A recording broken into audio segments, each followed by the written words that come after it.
වසන්ත කාලේ හොඳට මල් පිපිලා අවුව වැටිලා තියෙනවානේ. ඉතින් අද ඇත්තටම ලස්සන දවසක්. ඒ නිසා අපි හිතුවා පොඩි අයත් එක්ක එයාලා සතුටු වෙනවා වගේම දෙයක් ඉගෙන ගන්න පුළුවන් තැනකට එයාලව එක්කගෙන යන්න ඕන කියලා. ඉතින් අද අපි ආවේ ඇත්තටම ෆාම් එකක් බලන්න. ඔයාලා හිතනවා ඇති ෆාම් එකක් බලලා මොනවද බබාලාට ඉගෙන ගන්න තියෙන්නේ කියලා. ඔව් ගොඩාක් දේවල් එයාලට ෆාම් එකක් බලලා ඉගෙන ගන්න තියෙනවා. ඉතින් මම අද හිතුවා මේ වීඩියෝ එක ඇතුලේ දරුවන්ට ෆාම් එකකින් මොනවද එයාලට ඉගෙන ගන්න පුළුවන්. එයාලගේ පුංචි දරුවෙක් නම් එයාලගේ ඩෙවලොප්මන්ට් වලට හරිම වැදගත් වෙන්නේ කොහොමද කියලා කතා කරන්න. ඉතින් මාත් එක දිගටම රැඳිලා ඉන්න ඔයාලට මේ දේවල් ඉදිරියේදී දැනගන්න පුළුවන්. ඉතින් අපි ගියේ මෙල්බන් වල ඊස්ටර්න් සබර්බ් එකේ තියෙන ෆාම් එකක් බලන්න. ඇත්තටම මේක ටිකක් ලොකු ෆාම් එකක්. මේක ඇතුලේ ෆාම් එකක ඉන්න හැම වර්ගෙම සත්තු හිටියා. ඉතින් අපි මුලින්ම ගියේ බැටළුව බලන්න. පුංචි බැටළු පැටව ඉන්න තැනකට තමයි අපි මුලින්ම ගියේ. ඉතින් පළවෙනි වතාවට පුංචි දරුවෙක් මේ වගේ සතෙක් දැක්කම එයා හරි කුතුහලෙන් ඒක දිහා බලාගෙන ඉන්නවා. එයාලා කන විදිය, එයාලා ශබ්ද කරන විදිය, ඒ වගේම එයාලට මේ පොඩි සතෙක්ව අල්ලන්න අවස්ථාව හම්බ වෙනවා. ඉතින් මේක ඇතුලේ එයාලට ගොඩාක් දේවල් ඉගෙන ගන්න පුළුවන්. ඒ වගේම ඇත්තටම කිව්වොත් අපි මේ වගේ ෆාම් ඇනිමල්ස්ලා දරුවෙකුට පෙන්වන්නේ පොතකින් පෙන්නලා මෙහෙමයි පුතා ෆාම් ඇනිමල් කෙනෙක් මෙහෙමයි පිග් කෙනෙක්ගේ සවුන්ඩ් එක මෙන්න මෙහෙමයි කව් කෙනෙක්ගේ සවුන්ඩ් එක එහෙමනේ අපි පෙන්වන්නේ. ඊට වඩා හරිම වැදගත් එයාලා මේ වගේ තැනකට එක්කගෙන ඇවිල්ලා ඇත්තටම එයාලගේ විදිය, එයාලා සද්ද කරන විදිය, එයාලගේ හැසිරීම, එයාලා කෑම ගන්න විදිය මේ හැමදේම බබෙකුට පෙන්වන එක. එකෙන් එයාට ලොකු අවබෝධයක් ලබා ගන්න පුළුවන් පරිසරය ගැන, ඒ වගේම ගොඩක් දේවල් සත්තු ගැන ගොඩාක් දේවල් ඉගෙන ගන්න පුළුවන් අපි පොතකින් පෙන්නලා එයාට කියලා දෙනවට වඩා. ඇත්තටම මට හිතෙන්නේ ෆාම් එකක් කියන්නේ දරුවෙකුට සෙන්සරි ප්ලේග්‍රවුන්ඩ් එකක් කියලා. මොකද එයාලට මේ සත්තු දැක්කට පස්සේ ඒ සතාව කියන්නේ එයාලට ඇස් දෙකින් හොඳට පේනවා. ඒ වගේම එයාලට ශබ්ද ඇහෙනවා. එයාලට ඕන වෙලාවක මේ සතෙක් අල්ලලා බලලා එයාට ලෝම තියෙන සතෙක් දෙයා මොන වගේද කියලා දැනගන්න පුළුවන්.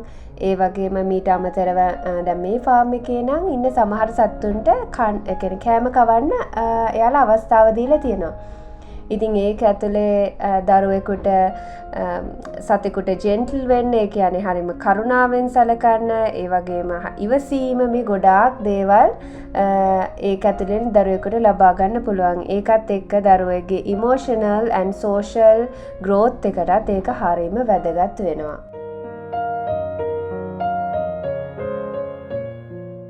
ගොඩක් වෙලාවට අපේ බිසි ෂෙඩියුල් එක අපිට ඇත්තටම ගොඩක් අපි බිසි වෙලා ඉන්න වෙලාවට අපිට දරුවෝ මේ වගේ තැන් වලට එකගෙන එන්න බැරි වෙනවා. ඉතින් එයාලා ගොඩක් වෙලාවට ඩිවයිස් එක ඉන්න පුරුදු වෙලා ඉන්නවා. එකම විදිය පරිසරයකටනේ ඉන්න පුරුදු වෙලා තියෙන. ඉතින් හරිම වැදගත් ඒ වගේ තැනකින් ඈත් කරලා දරුවෙක්ව මේ නේචර් එකට කියන්නේ ස්වභාව සෞන්දර්යය විඳින්න දීලා පරිසරයත් එක්ක සත්තුත් එක්ක එකතු කරන එක. ඉතින් මං හිතනවා මේ වගේ තැනකට දරුවෙක් එක්කගෙන එන එක හරිම වැදගත් කියලා. ඒ වගේම මේ මගේ දුව නම් මං හිතන්නේ මේ තැනට 4-5 වතාවක්ම ඇවිත් තියෙනවා. එයාලා ස්කූල් එකෙනුත් එක්කගෙන ආවා. ඉතින් පුතාලා දෙන්න මේ ගියපු පළවෙනි වතාව. ඉතින් ඒ වතාවේ යාලා මුලින්ම මේ සත්තු දැක්කට පස්සේ අඬන්න පටන් ගත්තා. මොකද සමහර ලොකු සත්තු, ඒ වගේම විවිධ රූපනේ තියෙන මේ සත්තුන්ගේ සද්ද වෙනස්. ඉතින් ඒවත් එක්ක එයාලා බය වෙලා අඬන්න පටන් ගත්තා. ඉතින් එතකොට අපි එයාලව සත්තු ඉන්න තැනින් පොඩ්ඩක් ඈත් කළා. ඈත ඉඳන් සත්තුන්ව බලන්න දීලා එයාලා ඒ පරිසරයට පොඩ්ඩක් ඒක තේරුම් ගන්න, ඒ වෙනස තේරුම් ගන්න එයාලට පොඩි කාලයක් දුන්නා.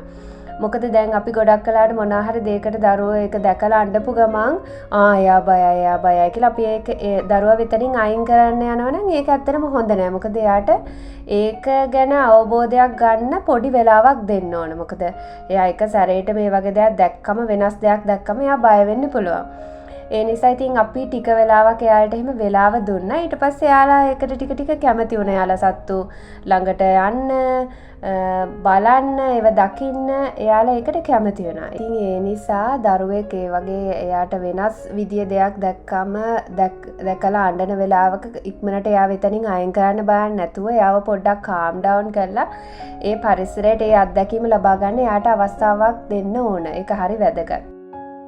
ලංකාවේ ඇත්තරම ගමකට ගියොත් ඇත්තරම මේ වගේ සත්තු නිදැල්ලේ ඉන්නවා බලාගන්න පුළුවන්. ඉතින් ඒ කියන්නේ ෂීප්ස්ලා ලාමලා නෙවෙයි මම කියන්නේ අපිට ඕන තරම් ඔය හාවෝ ඊට පස්සේ වහු පැටාවෝ ඒ වගේ ඔය ඉන්න සත්තු ගොඩක් අපිට පරිසරයේ දකින්න ලැබෙනවනේ. ඉතින් ඔයාලා ඒ වගේ තැනකදී දැක්කොත් දරුවෙකුට අවස්ථාවක් දෙන්න නතර වෙලා ඒ සතාව බලන්න ඒ සතෙක් අල්ලන්න ඒ වගේම එයා කොහොමද එයාගේ හැසිරීම වගේ දේවල් ඉගෙන ගන්න. ඉතින් ඒක හරීම වැදගත්. සමහරලාට අපි හිතන්නේ ඒව ඇත්තටම මේ වැදගත් දේවල් නෙවෙයි කියලා. නමුත් ඒක එයාගේ ඩෙවලොප්මන්ට් වලට හරීම බලපානවා, හරීම වැදගත්. ඉතින් මීට අමතරව මේක ඇතුළතදී දරුවෙක්ගේ කොග්නිටිව් ඩෙවලොප්මන්ට් වලටත් හරීම වැදගත්. ඒ කියන්නේ මේ සත්තු මොනවද කරන්නේ? ඒ කියන්නේ දැන් කුකුලෙක් කිකිලියෙක් පෙන්නලා මෙයාගෙන් තමයි අපිට එක්ස් හම්බ වෙන්නේ. ඒ වගේ දේවල් අපිට එයාගේ හැසිරීම, ඒ දේවල් එයාලගෙන් පරිසරයට ලැබෙන්නේ මොනවද, අපිට ලැබෙන්නේ මොනවද, ඒ දේවල් එයාට කියලා දෙන්න පුළුවන්. ඉතින් මගේ පොඩි දෙනා තාම පුංචි. ඒ දේවල් ලොකුවට කියලා දුන්නාට තේරෙන්නේ නැහැ. ඒත් එයාට ඒව කියලා දෙනවා. එතකොට දැන් මෙයාලා තව ටික කාලයක් ලොකු නම මම ආයෙමත් මේ දෙන්නව මෙතෙන්ට එක්කගෙන එනවා. එතකොට එයාලට ඒ මතකය කලින් එයාලා බලන්න ගියපු ඒවා මතක ඒ වගේම එයාලට තවත් අවබෝධයක් ලබා ගන්න ඒක උදව් වෙනවා. මම කියන්න හිටපු දෙයක් ඒ කියන්නේ මේ වගේ තැන්වලදී ගොඩක් එයාලා විවිධ කියන්නේ ගොඩක්ම අපි නිතරම පාරක නම් අපි හරි ෆ්ලැට් සර්ෆේස් එකකනේ ඇවිදින්නේ. එහෙම නැතුව පොඩක් කියන්නේ පොඩක් උස තැන්, පොඩ රළු තැන් ඒ වගේ තැන්වල යන්න, ඊට පස්සේ මඩ තියෙන තැන්වල යන්න, ඒ වගේ දේවල් වලටත් අවස්ථාවක් හම්බ වෙනවා. මම කියන්නේ මේ තැන විතරක් නෙවෙයි හැම වෙලාවෙම මේ කියන්නේ යාලා පඩි නගිනවා. ඒ වගේම විවිධ විදියේ තැන්වල එයාලා යන්න කියන්නේ යද්දී ගොඩක් වෙලාවට අපි කරන්නේ යා පඩි නගිනවා නම් පොඩි කන්දක වගේ එකක යනවා නම් අපි හැමතිස්සෙම යාට යන්න අමාරු නම් අපි යාව උස්සලා තියනවා. ඒ වගේ දේවල් කරන්නේ. හැබැයි අපි මුලින් එයාට අවස්ථාවක් දෙන්න ඕනේ. ඒ වගේ තැනකදී දැන් එයා මොකද කරන්නේ? එයාට හිතන්න අවස්ථාවක් දෙන්න ඕනේ. අපි ආරක්ෂාව දෙනවා තමයි.